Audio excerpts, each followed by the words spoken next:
Announcing the commencement of the first purge. I want you to change the world, and don't think that this is going to happen peacefully or you can do it alone. We need to kill the rich.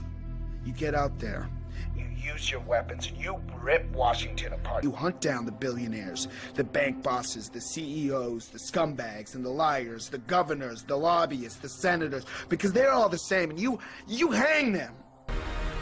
Just remember all the good the purge does. Good morning, everyone. It is June 21st, 2018. I'm a little stuffy this morning. What can you do?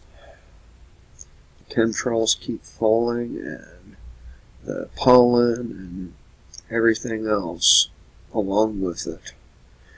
So, as you can see, I'm here at the Free Thought Project.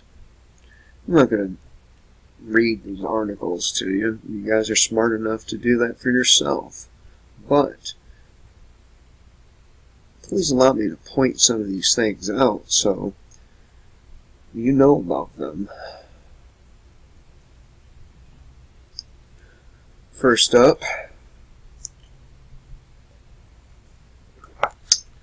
school approves program to give 13-year-old girls hormone-altering drugs without parents' consent. Oh, this is why my daughter doesn't go to public school. This is why we sacrificed an income for our daughter. One of the reasons, anyway. I mean, who wants to pick their kid up from school one morning, or one afternoon rather, and find out they've been given some fucking shot? Maybe it's a flu shot, maybe it's a hormone shot, like in this article. Maybe it's something else. And they get sick. Really sick. Because the school took it upon themselves to inject your child with dangerous chemicals made by Big Pharma. I'm just saying. Small government politicians stealing homes from U.S. families to give Foxconn a factory to make iPhones. Oh, isn't that nice?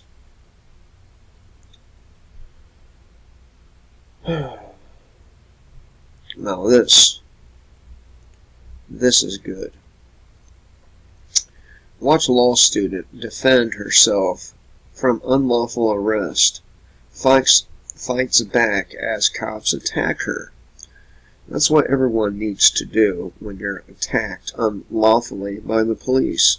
Say, for example, you're sitting in your car one day, and you're jamming out to some Slayer. It's not excessively loud, but the cop feels that it is. And because you disagree, he begins to manhandle you and place you under arrest. That's unlawful arrest. And the cop's ass should be beat as badly as possible. And I'm going to tell you why. Because every opportunity these piglets get, they shoot someone in the back that's trying to get away from them. And a lot of times, it's a teenage kid. And almost always, it's an unarmed person. So, horrifying video shows cops shoot and kill fleeing boy to stop him from running away.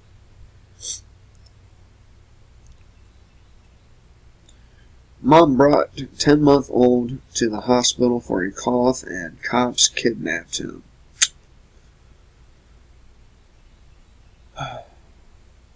I'm sure it'd be something like, what's that? Munchausen by proxy or some shit like that. That'd be the justification. Now, in Israel, they are pushing a law to make filming soldiers illegal, violators to be imprisoned for a decade for filming. And what really gets me about that is the conservatives like Tommy Lauren, or whatever that chick's name is. She'll get on TV and defend Israel even though she's supposedly for freedom.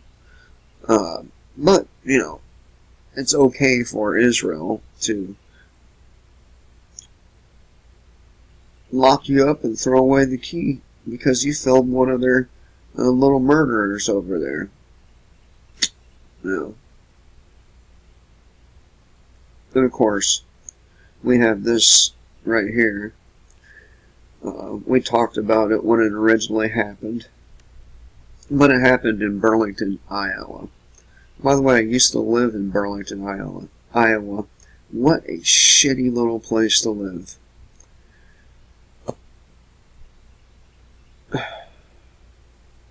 People. Alright, let's continue here.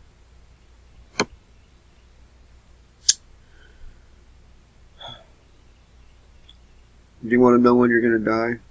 Just ask Google's artificial intelligence, because it can predict your death with 95% accuracy. I suppose, on one hand, it could be a good thing, because then you can prepare for your death, but on the other hand, people with lesser minds might go crazy knowing when they're going to fucking die. And of course, that may lead them to kill themselves. But Google's never-ending quest to obtain as much information about you as possible just crossed into a rather eerie territory. The tech company's artificial intelligence is now so advanced that it can predict when you will die with 95% accuracy.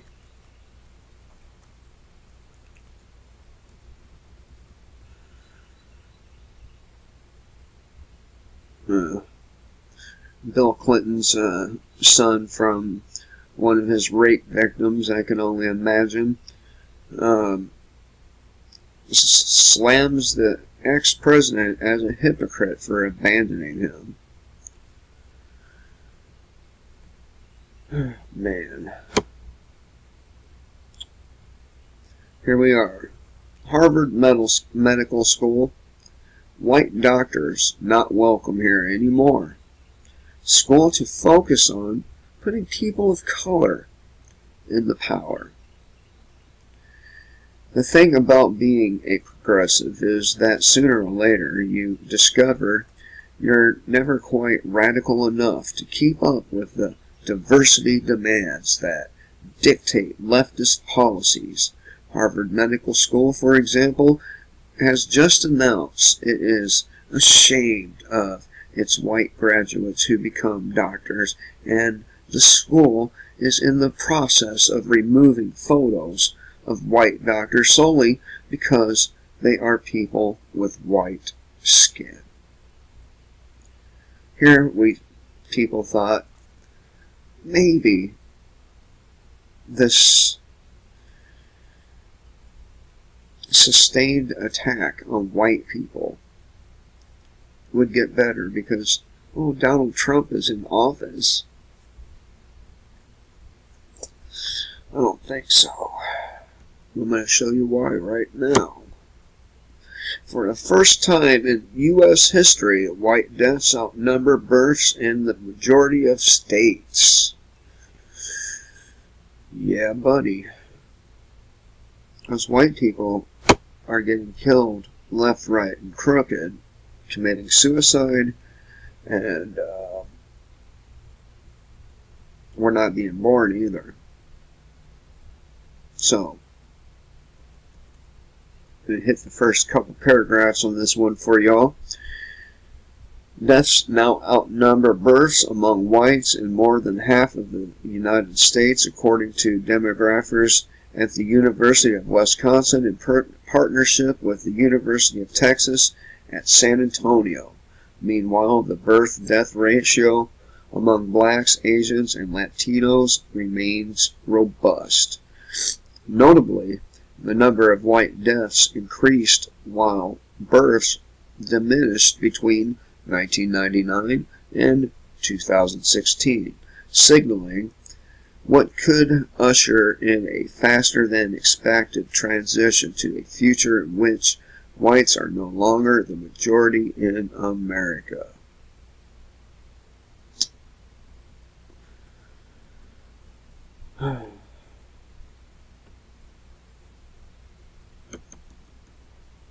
Yeah. So, and this is just a little tiny bit of the news that's out. I'm going to talk to you about this volcano in Hawaii and Planet X as well. Let me get this map pulled up here.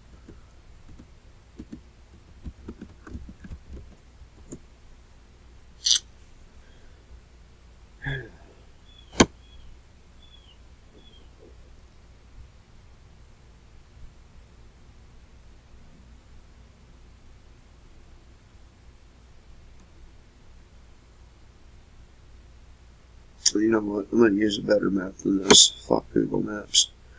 I have another one somebody turned me on to. It's pretty good. I do apologize for a little delay here. Yeah.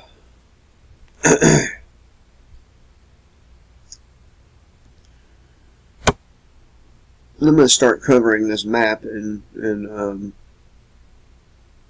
at least couple of times a week, and the reason being is because, well, it shows all the things going on. I mean, you name it, it shows what's going on. But this is Hawaii right here. Okay, this of course is the West Coast.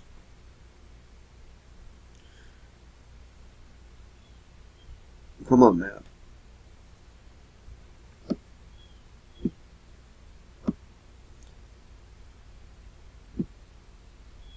I zoomed it out too far.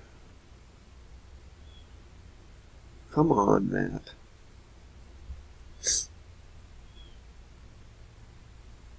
Alright, so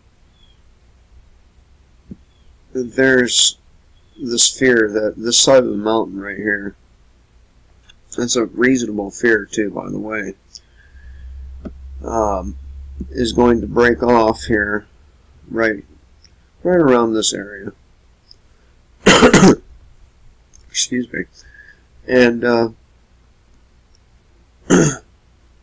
break off, and then of course would send a huge wave. They're predicting 1,000-foot wave toward the west coast of the United States. If this goddamn map would hurt the fucking load here the way I wanted to, I would be happy. Bert. I swear, man. Okay, so this is where we were at. That little piece breaks off and send a 1,000-foot wave towards the west coast of the United States, but it's more than that. If you drop a pebble or rock into a lake, the wave goes out in every direction, right? Every direction that there's nothing blocking the ripple. Well, just think about this for a moment. Not only will it hit the entire west coast of the United States, but it will ripple out and include all this down here, along with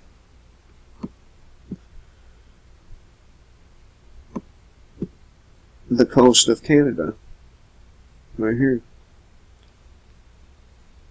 I don't know what the population density for this area right here is, but I do know the population density for this whole area is pretty massive.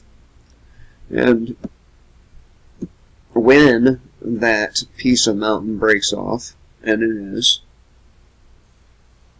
this eruption is going to continue on for a while. And even after that chunk breaks off, it's going to continue to erupt. The summit keeps falling into the main, what is that, lava pit? Well, I'm not sure what they call it, but the main hole there, the main part of the volcano, it keeps collapsing and falling into it, and of course this is blocking pressure from being able to release from the top, so now it's going to release in all other ways, including fissures. But they expect this mountain, a chunk of it, to break off and to send a 1,000-foot tsunami toward the west coast of the United States. And by the time it reaches the coastline, it'd be a 300-foot wave, they're saying. So, if that happens, we're talking about a unimaginable loss of life. And that's just, one thing. Now, I listened to an interview last night regarding Planet X, and I know a lot of you probably don't believe it's there, but it's there. It's there, behind the sun. And, well, it's been getting closer and closer to us for about a decade. And, it is the thing that's responsible for all these volcanic eruptions and earthquakes. At least, as far as, if you're connecting dots, it is the thing that would cause all this stuff. And apparently this has been a cycle of the planet for a very long time. Very long time. More than half a billion years. So, at one time, our planet wasn't even here. It was part of another planet. Our planet is part of another planet called Tiamat. And according to Sumerian documents, back before humans even existed, a planetary collision took place. And one of the planets was called Tiamat. The other one was a satellite from the Nemesis system, the Nibiru system, whatever you want to call it. And they collided to create Earth and the asteroid belt. So there's a couple of scenarios that they have kind of war-gamed, I guess. And one of these scenarios is that when it finally comes back around from the other side of the sun, we may be right in its path. And I'm not talking about collision, because it will pass above the planet. It will not hit the planet, but it will pass fairly closely. And look, these planets are being seen all over the world. And it's not just one planet. It's a handful of them. It's a miniature star system that we're talking about here. And it's got these planets, I think it's 3 or 4 of them, pulling on our gravitational fields and on our tectonic plates and all that stuff. And, well, I do believe it will be the thing that gets Yellowstone to erupt. Now, on July 19th, there's going to be a planetary alignment. And all the planets are going to line up. Well, all the ones in our solar system. And they're all going to be on the same side of the sun. And of course, it's going to have an effect on the planet, on our planet. So lots of things to be looking out for here. And most of them, you know, the weather things, you can't really do anything about. You're just going to have to take the fucking punch on the chin and hope you make it through, right? But the other stuff, you know, stuff like schools approving programs to give your 13-year-old daughter hormone therapy, we can do something about these things. We can do something about cops killing innocent women. We can do something about cops shooting people in the back when they're fleeing. We can do something about a lot of this stuff, and yet we don't. And what's it going to take? What's it going to take to get people up off their asses and doing something about it?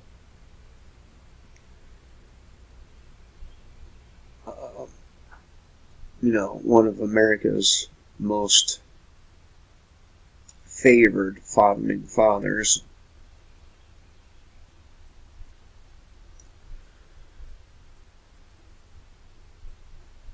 he said,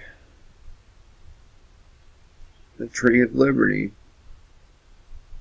has to be watered with the blood of patriots and tyrants. Do you think Franklin was wrong about that? I don't. I don't think Franklin was wrong. I think he was correct. And if we don't water that Tree of Liberty real fucking soon, there won't be any left. I hope you all have a great day. It's gone 22 minutes now. Remember, kill the state and live free.